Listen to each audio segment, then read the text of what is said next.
Hello and welcome to the Loan Officer Wealth Podcast. I'm your host, Chris Johnstone, and I have an incredible offer for you today. What we've done is we've taken the 10 most profitable methods to grow your mortgage business that we have learned from interviewing the producers on this podcast, many of whom are doing over $100 million in volume per year. And we've packaged them together into a condensed 45-minute training where you get to learn the 10 most successful and profitable activities that you should be running in your mortgage business. Then we show you how to automate those processes with people and systems so that they run and continue to produce loan applications and new partners that want to send you business pre-booked into your calendar without you having to do any cold calls or chasing or really any work. It's a blueprint for you to be able to produce more in your business while actually working less. And you can go get that training today for free at chriswebinar.com. That's chriswebinar.com. So make sure you head over there today, grab that training for free, and make sure that you watch it, because the sooner you get started on implementing these strategies, the sooner you can see results and continue to grow your mortgage business. Thank you again for being here with us for this episode, and enjoy another one on the Loan Officer Wealth Podcast. Hello, everybody. Welcome back to another episode of the Loan Officer Wealth Podcast. We are very blessed to have Dustin Owen on the show today. Dustin, thank you so much for being here. You're very welcome, Chris. Thanks for having me. Awesome. So you have got an incredible career and accolades and all kinds of amazing stuff. So before we get into the episode, can you just give your background, like your 90-second, elevator introduction to the audience so they know who you are? Yes. So at my heart of hearts, when it comes to my professional career, I am a mortgage loan originator. However, that's not what I do today. I still have a production team, and in my height, my production team would fund about 180 units a year. It was 90% purchase, all realtor builder database referred and driven. I have since, along with two partners, we have from the ground floor up grown a region. So we represent Waterstone Mortgage in the marketplace. We run the Florida region, and that also encapsulates 4 satellite offices outside of the Florida state area.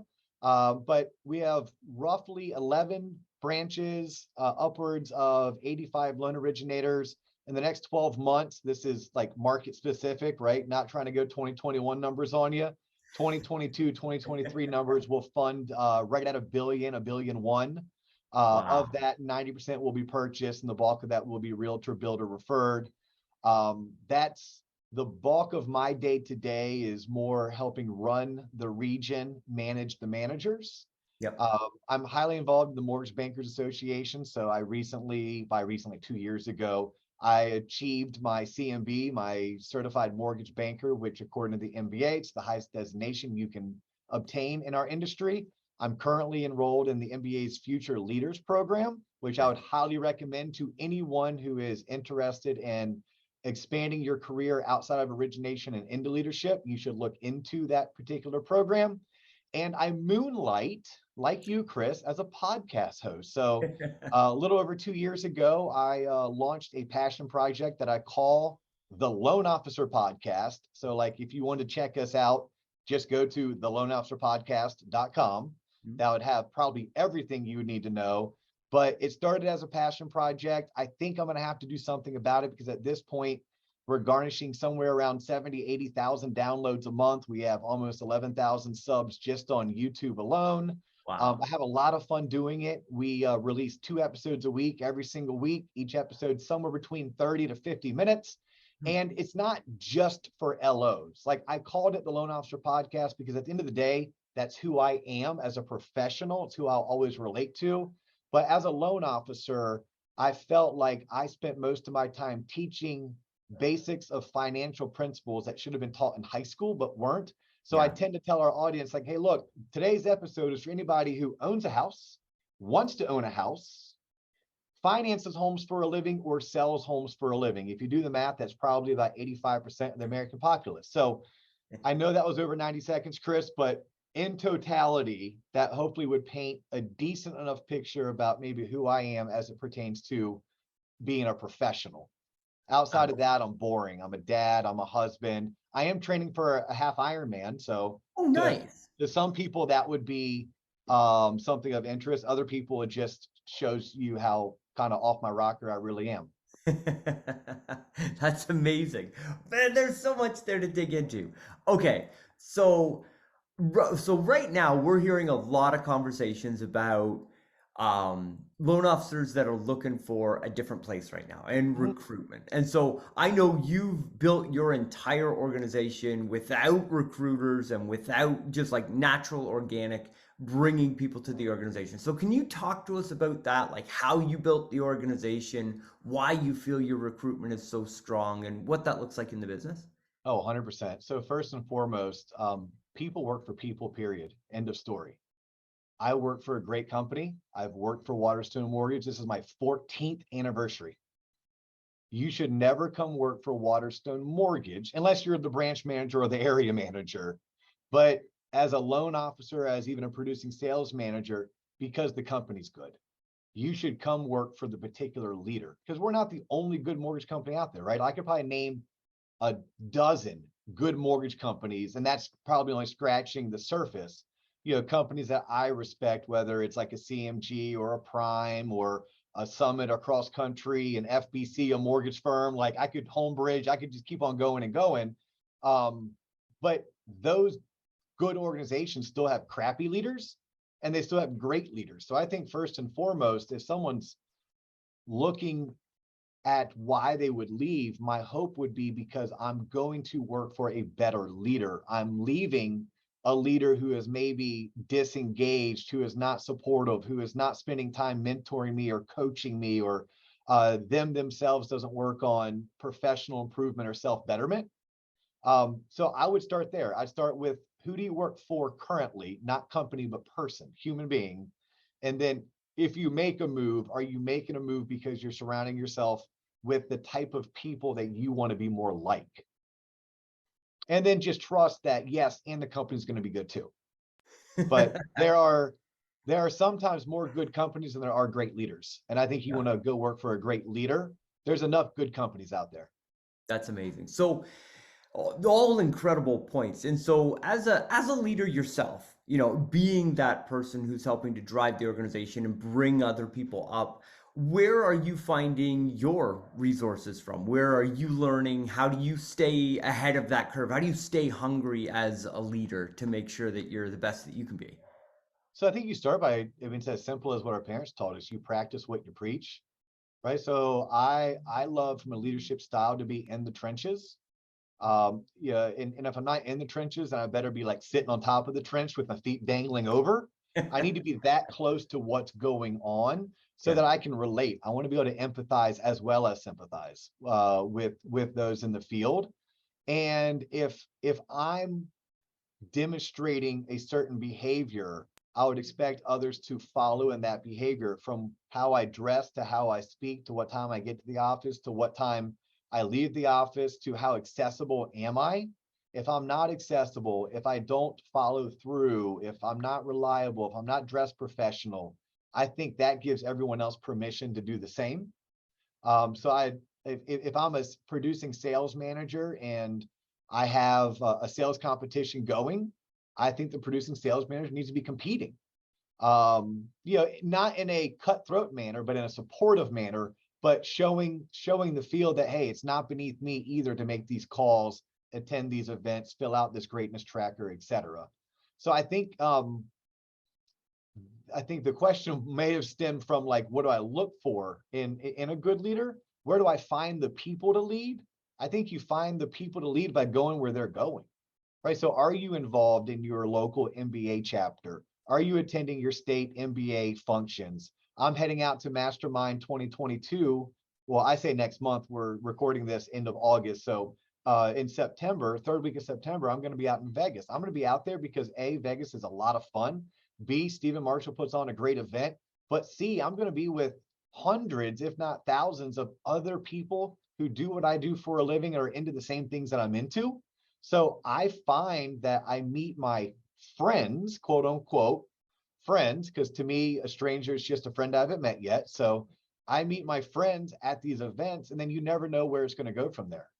Um, so I think it's putting yourself in places that those people are also attending. And then third, something that we do really well that I know is difficult for all to pull off. We do a really good job of creating our own talent.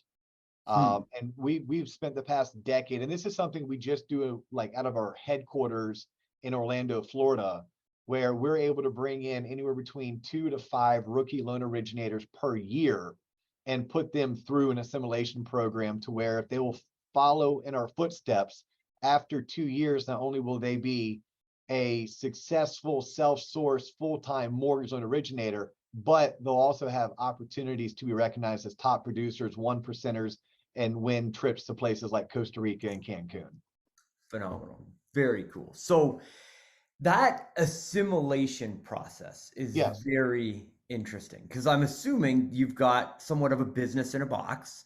And I know your organization, as you mentioned, you're doing over 90% of your business is purchase. So I know there's a lot of listeners right now that are desperately trying to pump up that purchase volume. So can you walk me through what's in that course? What do they learn? What do they focus on? How do they generate their business while going through that program?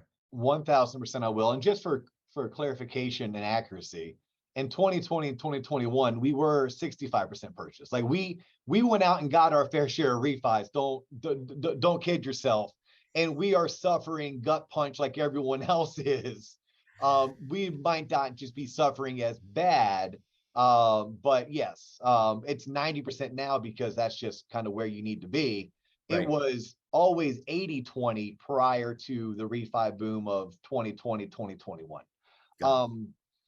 Yeah, the way that our rookie assimilation program starts, it's like anything in life. You start by doing it and then you figure it out along the way. And each time you learn from what worked, you learn from what didn't work, you make your tweaks and adjustments. So anyone tuned in right now, hey, kudos to you because you're going to get like the today version, which Yeah. is 10 years in the making. Yeah. So we will onboard a rookie loan officer. Now they've come from everywhere from ex-military to ex-salespeople, ex-realtor, some retired law enforcement. Like we've kind of run the gambit of the personalities you look for. I'll share this with you, and I wish this was shared to me way earlier. You only want to hire people who can show you examples in their life when they were recognized at being the best. Hmm. Right? Whether it was, hey, look, I was the captain of the baseball team at Auburn University, Right. or out of 30 people in my insurance office, I was in the top 6 every single year. Right? Yep. You look for people that have had a high level of success, regardless of what it was, because Yep. that's going to probably tell you the most about that particular person.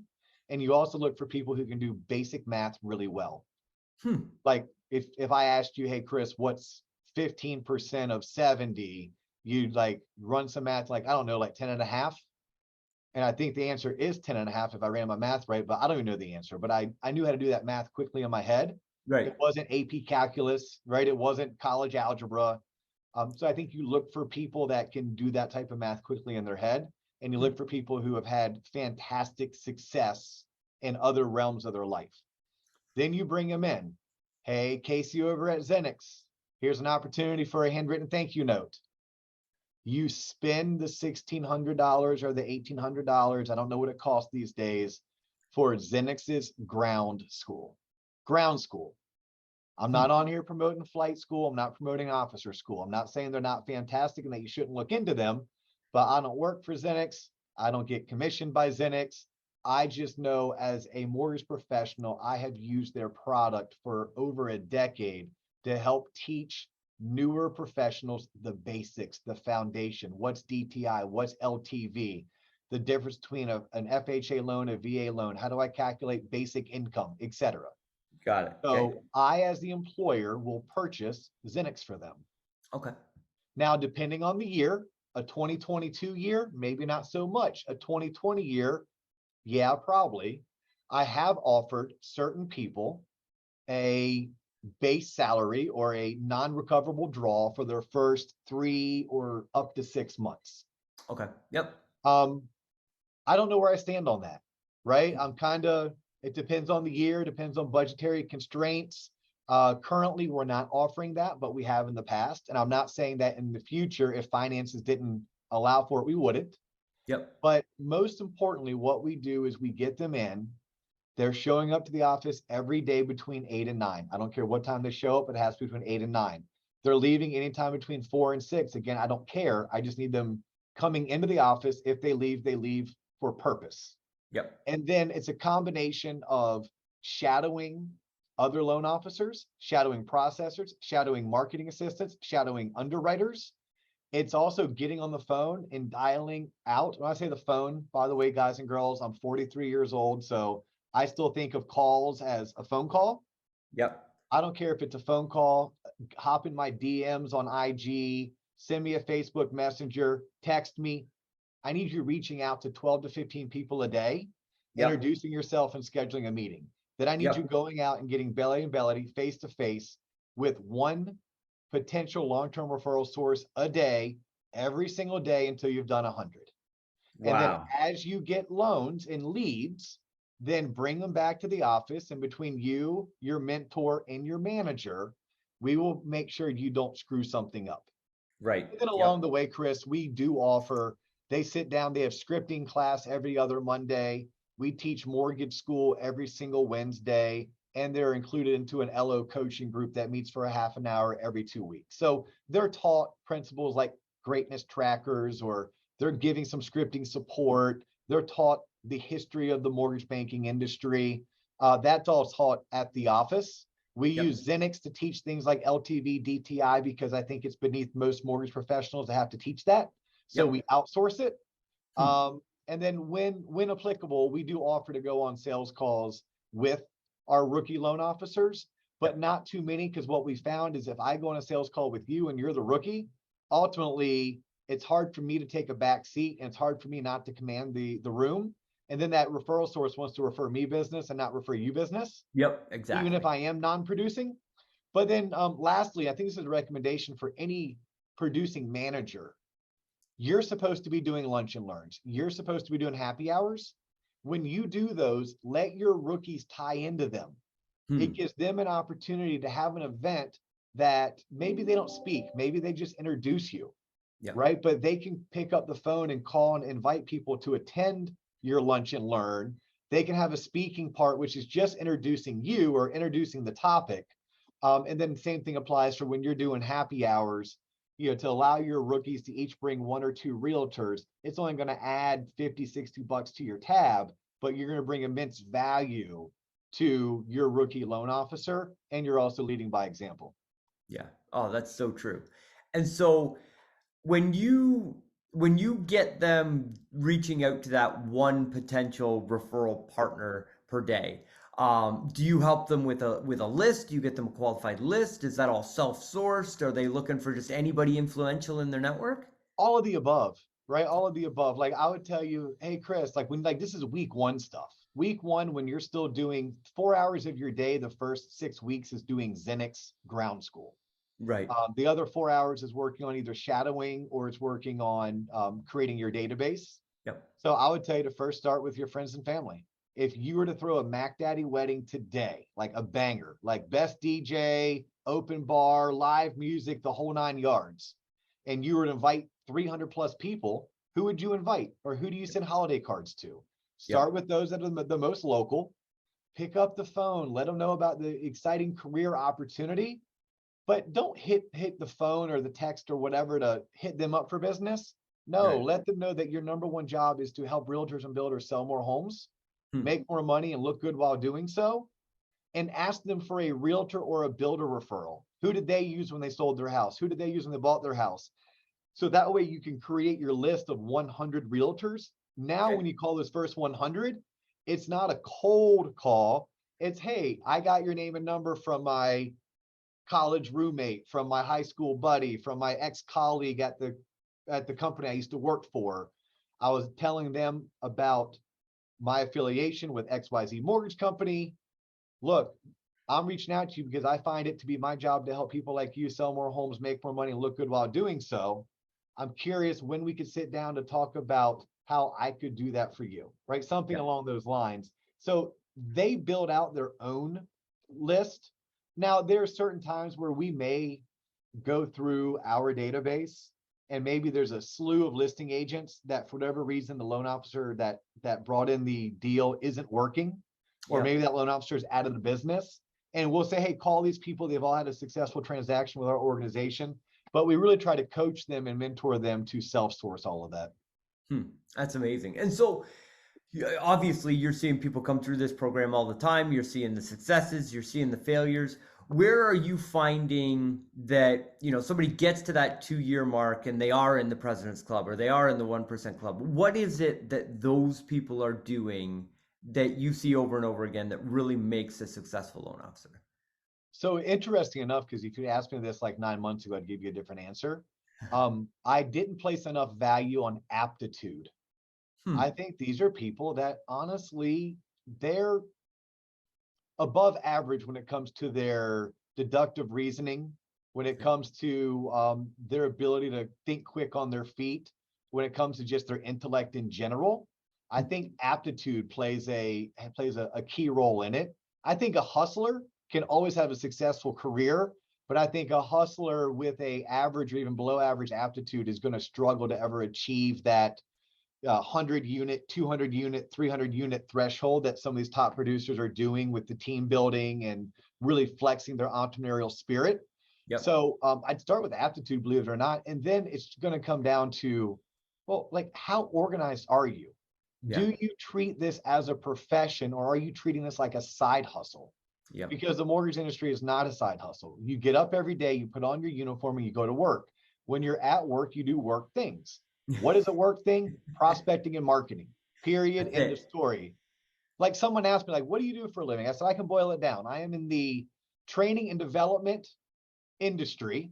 Yep. Where we focus on sales and marketing. Our trade happens to be mortgage finance. Right. So it's like, even if you're a solopreneur and you're an LO, okay, well, what are you doing to develop yourself? Are you focused on sales and marketing activities? And then are you now focused on becoming a really solid technician? Right. So I would look for someone that, hey, is your aptitude above average? Yep. And then can you show me past experiences where you've been recognized as being the best at something? Right. Yep. And what was it? Let's talk about it. And then, finally, are you going to treat this like a profession? Are you going to be detailed and organized, predictable, patterned?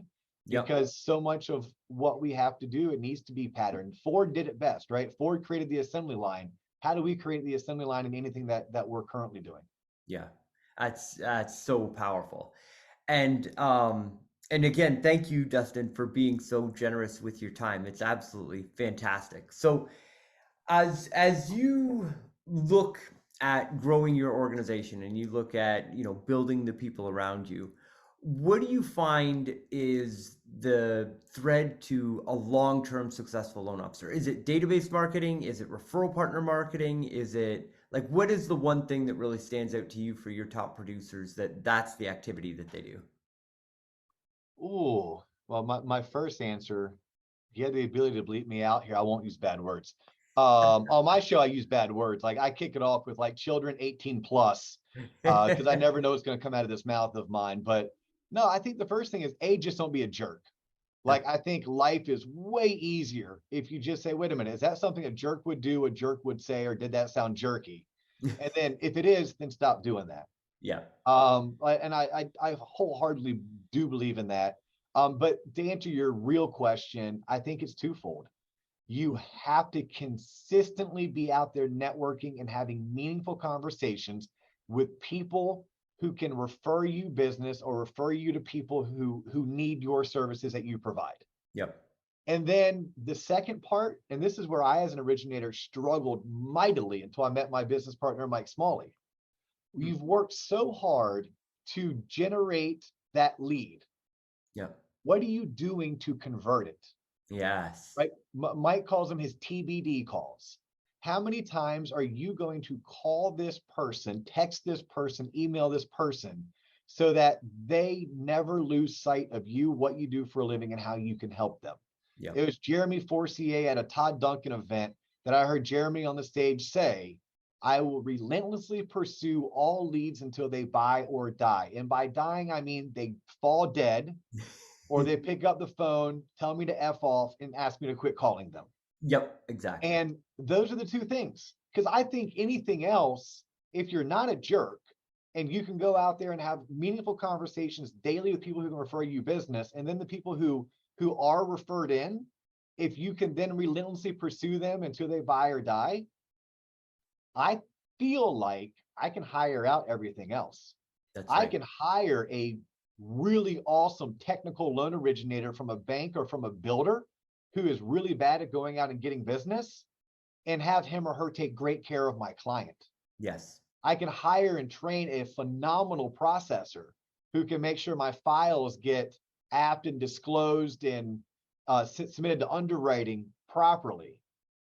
If I can then focus on what I need to focus on. But if there was a third one, and I'm going to add a third one, although I said only two, I do think you have to be a great advisor. I think you have to know something about personal finance. You have to be able to teach and educate the general public about just the general principles of being fiscally savvy or Yep. educated.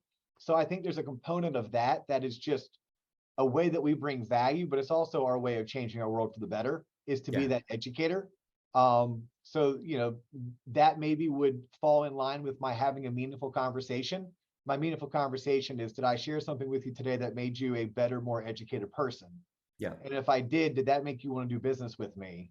And if the answer is yes, awesome. I'm going to take down your information, then I'm going to relentlessly pursue you until you finally say yes. And then once you say yes, I can then hand you over to maybe the technician that I've trained to do all of the heavy lifting, the minutia, so that I can get back out there, have more meaningful conversations, work on educating, being impactful, and then my lead follow-up. Man, that is so valuable, Dustin. And I always look for like three incredible tidbits on every show, and you are like so far beyond that at this point. So I Oh, I'm just happy. thank you. Yeah, thank you so much for sharing your time. And if we have a listener out there that's like, man, this is right up my alley. I'm jazzed by this. How do people find you? How do people reach out? What's the Yeah, best way to so find I'm easiest accessible on LinkedIn. Dustin Owen on LinkedIn. I think I'm connected with like 17,000 of my mortgage friends out there. So hit me up on LinkedIn. I pride myself on being accessible. To my wife's dismay, maybe a little bit too much. Like, we were celebrating our 20th anniversary last month, and we went up Congratulations. to the Northeast, kind of did the whole like Boston to Maine type trip. Oh, And when cool. we were in Boston, I made friends with some of my podcast listeners. I'm like, well, hey, honey, before the game, we're gonna swing by and meet up with Ben and Gabby. And she's like, seriously?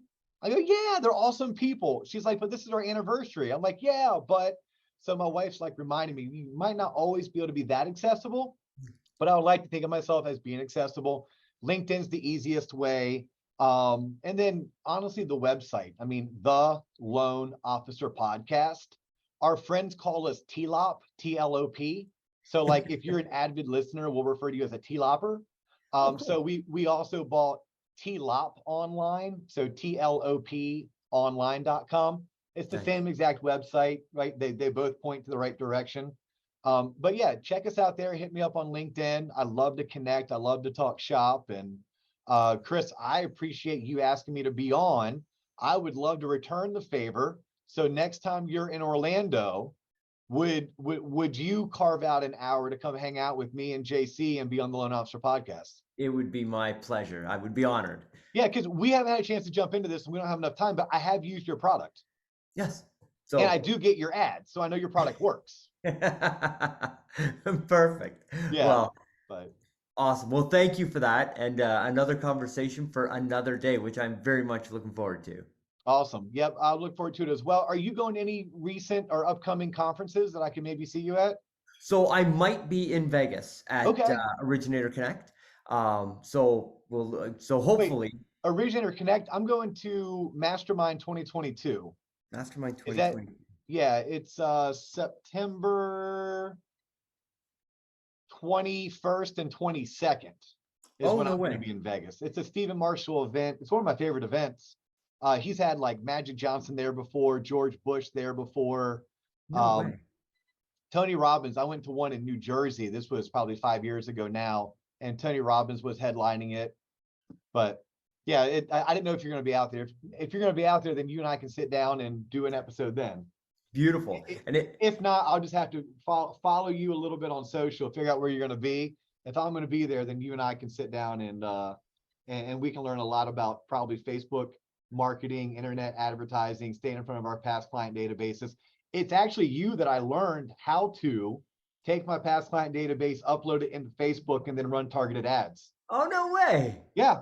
Yeah. Oh, And that's amazing. I teach that on any coaching I'm doing, or if it's a relevant topic, I will discuss to people, hey, by the way, I'm not the expert. Someone like you is the expert. I just know it can be done.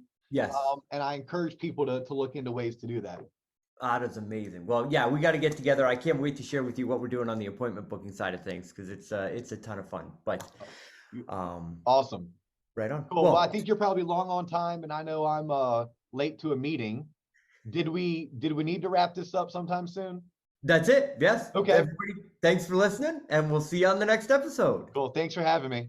Hey, it's Chris. Thank you so much for listening, and I hope that you enjoyed our guest today on the podcast. This is a reminder that we have just finished taking the greatest lessons from all of our guests and packaging them together into a brief online video presentation that's going to teach you the 10 most profitable ways to grow your mortgage business. And then we show you how to automate those processes in your business with people and systems so that you get the results without you having to do the work every day. This is quite literally a blueprint so that you walk into your mortgage business every day with pre-booked appointments with borrowers that want to meet with you and referral partners that want to send you business, so that you are spending your time inside your mortgage business on the highest dollar per hour activities, and you truly become the executive of your business, a true business owner, rather than just somebody who's going to a job every day and making a wage on the way through.